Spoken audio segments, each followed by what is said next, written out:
Welcome to Hands-on Hardware. Today we are going to take a look at Cooler Master's Hyper 212 RGB Black Edition CPU cooler. The normal 212 is known for its value, but I'm not sure if the value proposition will translate to a more refined version.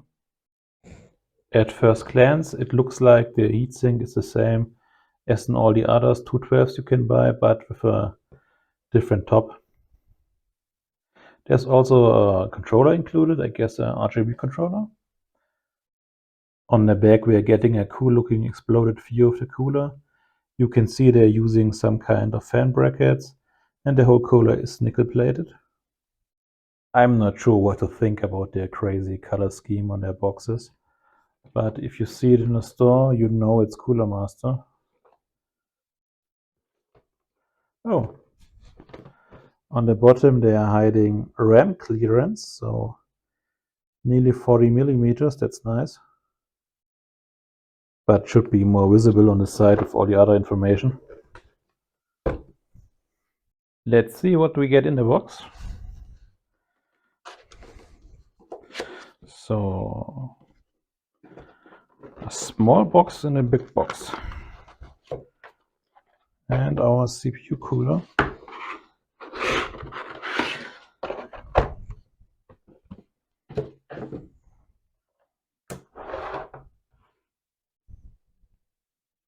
So we get some warranty information, user manual, I guess our mounting hardware, and some other stuff.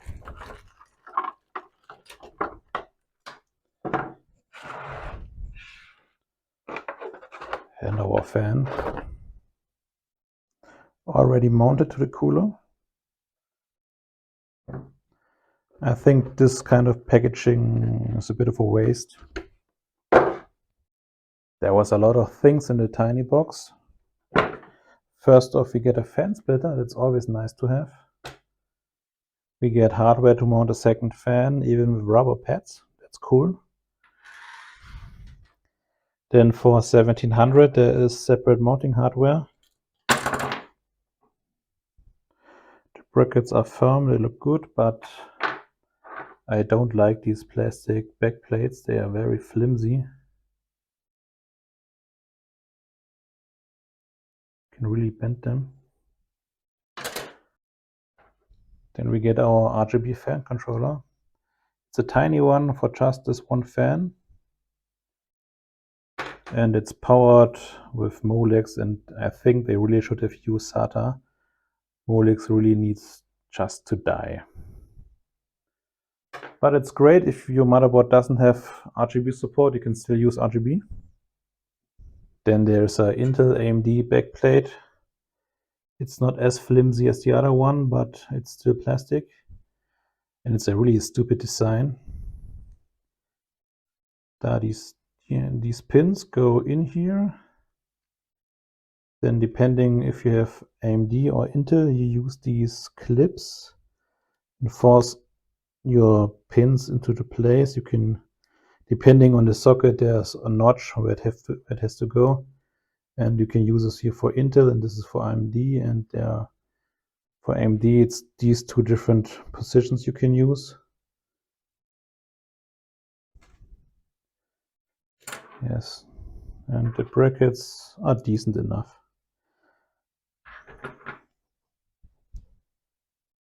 Thermal paste we get a lot.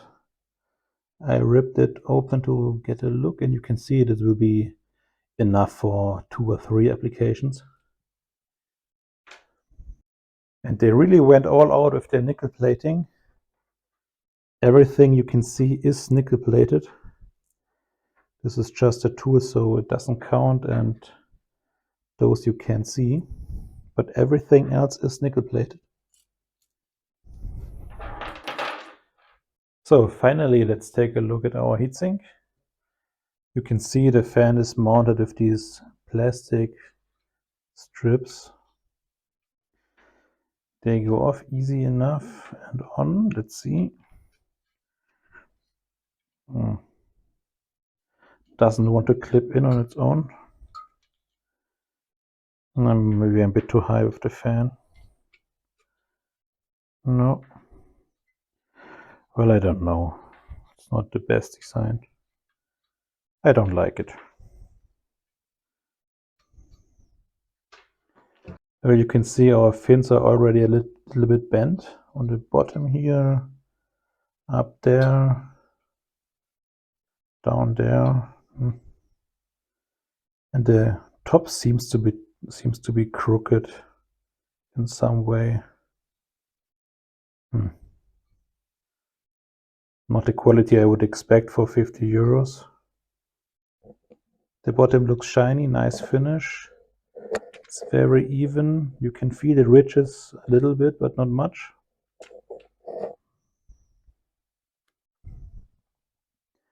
Well, I don't know about this cooler. I think for 50 euros, it needs a little bit more metal. It's too light.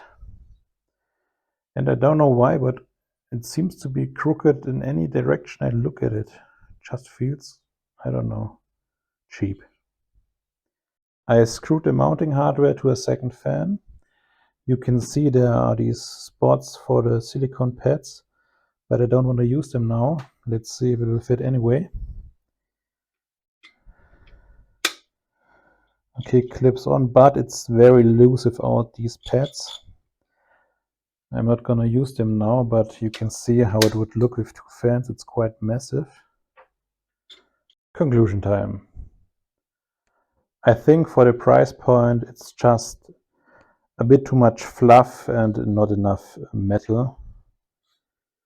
We still have to test this cooler, but I think you will find coolers at this price point that will just outperform this cooler, on the premise that they are just way more massive than this one.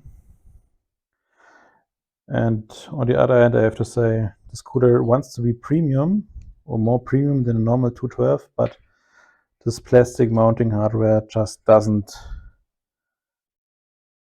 inspire confidence at all. So I don't know. If you like Cooler Master, I would suggest you get a normal 212 Evo and not this one. It just seems to be a bit too expensive for what you get. So that's me. See you in the next one and subscribe.